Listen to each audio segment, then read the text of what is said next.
The last 3 days have been a roller coaster of what the heck is going on. The men's 1500 meter podium was even more unexpected than anyone had predicted. Portugal's Nadir taking the gold, the 7th fastest man this year, joined by the 35th and 14th fastest men on the podium. RIP to my picks. A 21-year-old star was born in the men's 400 meter, Botswana's Kebanat Shippy slicing 0.7 seconds from his personal best this championship to take this title as the 13th seed. And Yulima Rojas, in her first competition in 2 years after an Achilles rupture, almost pulled a Ryan Krauser on steroids, pulling a bronze medal with her second jump in 730 days. Winning gold could have been the storyline of the championships. But there are 3 main performances that will dominate this video.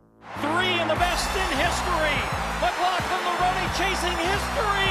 They're still side by side with 50! Lyles trying to find something! But look at this from Jefferson-Wooden! She's absolutely flying in the night sky! Where else can I start except I didn't think any athlete could be this good. Clearly by my picks, I didn't have Sydney Mclaughlin-Levrone winning. And should she when you consider her competition? Paulina was the last Olympic at World Champion, and always runs her best races in championship finals. Something similar can be said about Neisa, and she also has the fastest PR of the 3, as well as running with a win or bust mentality, ensuring you either lose or die with her. And arguably, these 2 athletes were the fastest 2 400 meter athletes in history. Yes, Kosh and Kratochvilova were technically faster, but one is straight up documented to have been part of a state-sponsored doping ring, and the other, she couldn't hide it if she tried. So for McLaughlin to drop out of her comfort zone of monstrous domination and back-to-back world records into the peak of a more competitive event, dedicating a singular season to it, which to be fair isn't even true in itself, because in May she was still running 400 meter hurdle races, and in June 100 meter hurdle races. So realistically, she had 4 months of confirmed dedication to this event.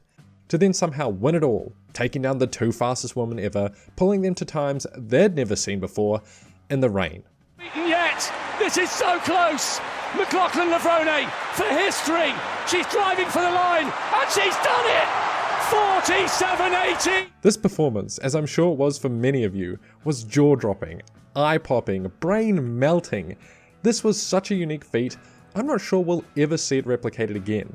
And you can't even fault Neisa or Paulino for how they ran their races. Neisa stuck to her plan of a hard 300 meter or bust, and she still found herself in 3rd around the bend. Paulino followed the pace and tried to outkick McLaughlin, and just couldn't gain. This was a sick, twisted fantasy not even the most dedicated of McLaughlin fans could have imagined. I feel like I'm glazing this too hard, but I was left gobsmacked. As you probably know, her personal best heading into this was 48.74 seconds. She dropped that, and the American record, which wasn't hers, by over 0.9 of a second over the course of this championship. An athlete who has broken the world record in running events 6 times shouldn't be able to continue improving like this. And in fact, on the track, no one in history ever has. No wonder Femke Bol couldn't catch her. No wonder she made the 400 hurdles look like a joke. She is the fastest 400 meter runner in history.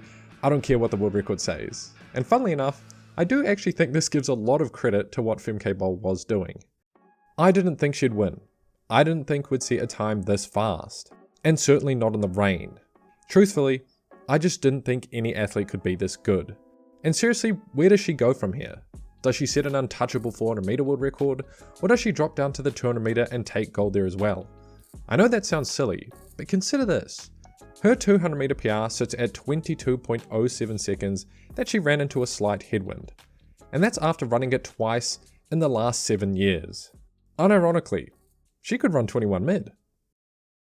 And finally, day 7, and that kicked off with the 400 meter hurdle finals. And I promise the goal isn't to just talk about Sydney, but these events were all back to back.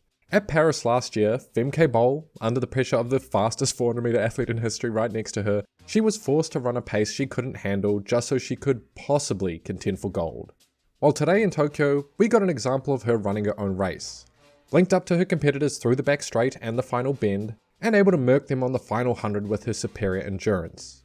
51.55 seconds is a time only her and Sydney have run faster than, and that's Bol's strength.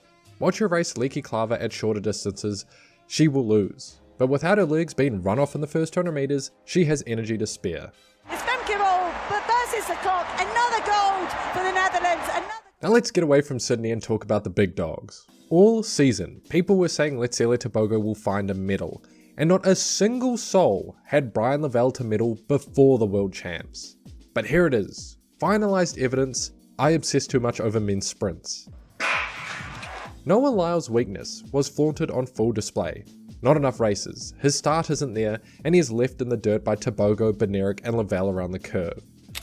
But all it takes is this one moment at 80 metres where you just knew what was going to happen. 60 metres to go. They're still side by side with 50. Lyles trying to find something. He stretches away. It is a global title again. And there's a few key points to extrapolate from this race. First, I was right about Tebogo. His literal sprint form has been degrading the moment he joined the senior ranks, and this year was the worst by far. Struggling to show off what was once the strongest part of his race, incredible top-end speed. He would have had to find something special to medal. And to be fair, he almost did, because arguably, even though he didn't medal, a lot of people were right. He came to play these championships, even if he wasn't moving right. He ran a big season's best, 1965, and honestly, it's a bit criminal that wasn't good enough for at least a bronze. But it does go to show, if Tebogo was running like himself in 2023 and 2024 with his classic finish that rivaled Lyles, we might have been seeing similar scenes to Paris.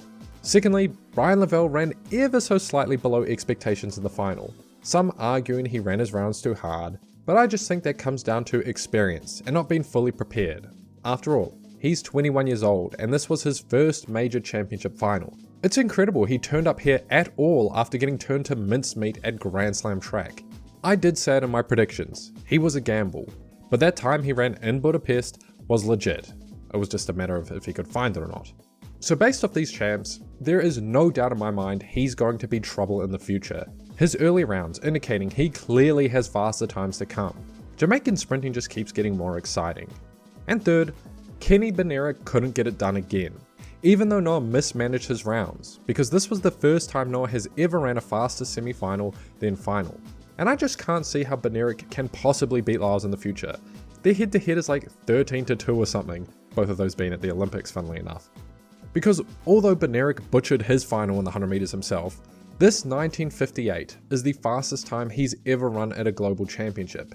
And he's indicated all season, and even at this champs, this was the form of his life.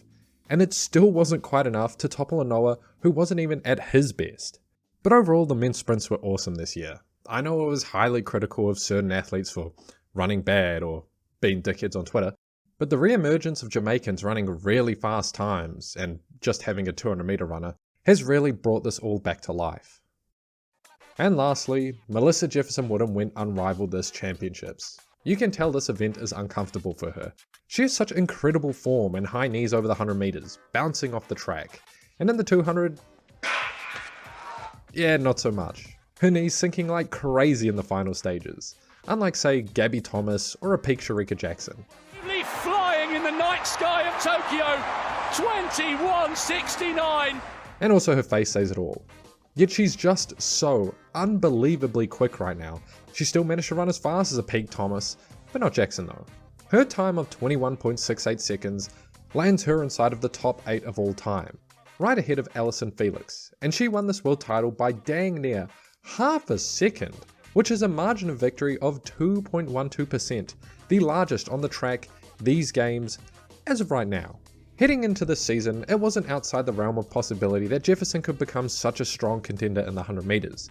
She won bronze in Paris and had run some fast times before 2024. But to win the 200 and to lay down one of the biggest beatings we've ever seen at a global championship, yeah, I didn't see it. Her 200 meter personal best before 2025 was 22.46 seconds, and now she's become the first American woman to pull off the World Championship double. And besides the fact she just runs beautifully, in this 1 year she has overtaken Sha'Carri Richardson's global medal count, personal best, and amount of times not arrested.